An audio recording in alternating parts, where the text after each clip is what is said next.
പ്രകാശ്. ഭാര്യയും ഭർത്താവും തമ്മിലുള്ള ഏത് തർക്കവും അത്താഴമേശയ്ക്കരികിൽ തീർന്നിരിക്കണം. ആ തർക്കത്തിന് ഒരു പകലിന്റെ ആയുസ് മാത്രമേ ഉണ്ടാകാൻ പാടുള്ളൂ.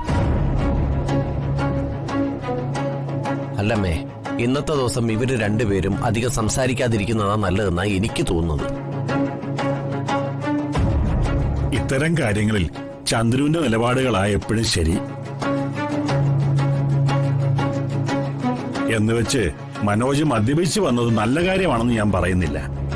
തെറ്റ് ചെയ്തതിന് നമ്മളെല്ലാവരും ചേർന്ന് അവനെ ഒത്തിരി വഴക്ക് പറഞ്ഞില്ലേ?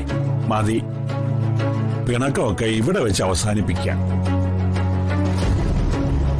ഹരിതമോളെ, ചിലപ്പോ അച്ഛനാകാൻ പോകുന്നതിന്റെ സന്തോഷത്തില് അവൻ കുറച്ച് കഴിച്ചതായിരിക്കും.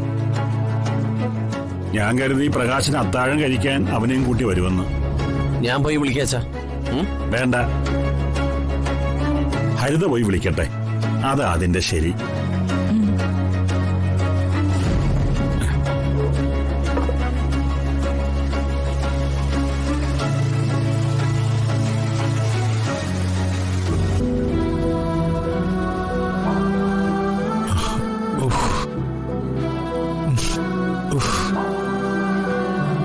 എന്തൊരു വിശപ്പാ! ഉള്ള സ്പിരിറ്റ് എല്ലാം കൂടെ കുടിച്ചിട്ട് വയറെരിയുന്നു. നാണം കെട്ടിയാന്ന് കേറാനും വയ്യ.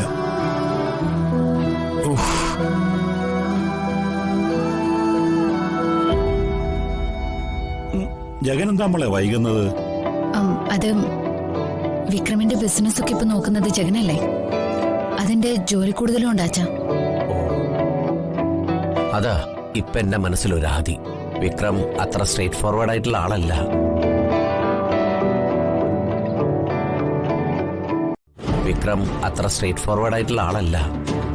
ശ്യാം തറക്കല്ലേടിയിൽ നിന്ന് വന്നപ്പോ പറഞ്ഞതെല്ലാം നിങ്ങളെല്ലാവരും കേട്ടതല്ലേ?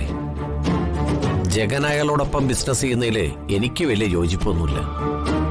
വിക്രത്തിന് മയക്കുമരുന്ന് കച്ചവടം ഉണ്ടെന്നുള്ള കാര്യത്തില് എനിക്ക് സംശയമൊന്നുമില്ല. പ്രകാശ, നീ വെറുതെ ആവശ്യമില്ലാത്ത കാര്യങ്ങളൊന്നും പറയരുത്.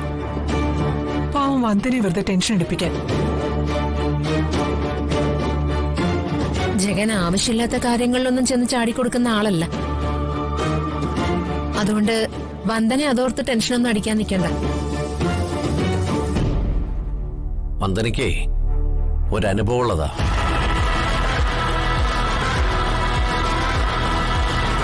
വിക്രത്തിന്റെ കയ്യിലിരിപ്പിന് ജയിലിൽ കിടക്കേണ്ടി വന്നത് എന്റെ അനിയത്തിയാ. അതുകൊണ്ടാ എനിക്കൊരു ഭയം.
ഒരുപാട് താമസിച്ചു, സോറി.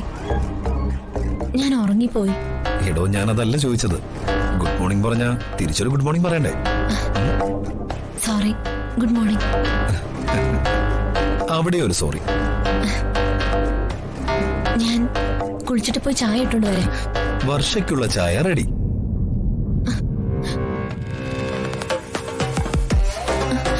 ഏട്ടാ, ഇത് ഡോക്ടർ പറഞ്ഞല്ലോ ഒറ്റയ്ക്ക് നടക്കാൻ പാടില്ലെന്ന്. അതിനിടയ്ക്ക് അടുക്കളയിൽ കയറി സ്വയം ചായ ഇട്ടോ? പക്ഷേ ആദ്യം ചായ കുടിച്ചിട്ട് കൊള്ളാമെന്ന് പറയും. എന്തിനായിട്ടാ ഇതൊക്കെ ചെയ്യാൻ പോയേ? എനിക്കിപ്പോ കുഴപ്പമൊന്നുമില്ല. വർഷയുടെ സാമീപ്യം കൊണ്ട് തന്നെ എന്റെ അസുഖമൊക്കെ മാറി. ചായ കുടിക്കേ? എന്നെ എക്സർസൈസ് ചെയ്യിപ്പിക്കാനുള്ളതാ. ഒരു ഉത്തരവാദിത്വം ഇല്ലാത്തൊരു ഭാര്യ. ചായ കുടിക്ക.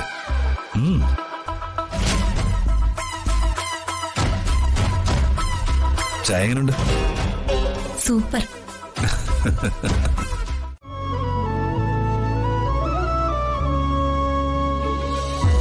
അമ്മ,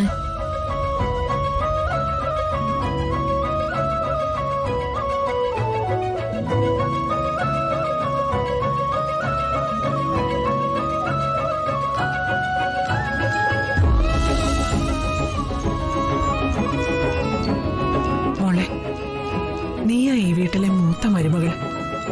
നാളെ കുടുംബത്തിന് ഐശ്വര്യം തരുന്ന എല്ലാ കർമ്മങ്ങളും ഏറ്റെടുത്ത് നടത്തേണ്ടവളും നീ തന്നെയാ. ഈ കുടുംബത്തിലേക്ക് പുതിയ അതിഥികൾ വരാൻ തുടങ്ങുക. നല്ല ആരോഗ്യവും ബുദ്ധിയും ആയുസ്സുമുള്ള തലമുറയെ വരവേൽക്കാനുള്ള വിശേഷാൽ പൂജ ചെയ്യണം. ഉദരത്തിൽ ജീവൻ വഹിക്കുന്ന വന്ദനയും ഹരിതയും കൊണ്ട് മൂത്ത മരുമകൾ ആ കർമ്മം ചെയ്യണം. അമ്മ പറയുന്നത് പോലെ ചെയ്യാം.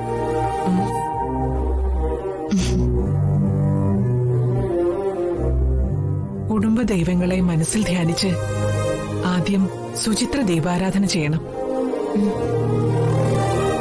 അതിനുശേഷം വന്ദനയും ഹരിതയും കൊണ്ട് ദീപാരാധന ചെയ്യിച്ച് പൂക്കൾ അർപ്പിക്കണം.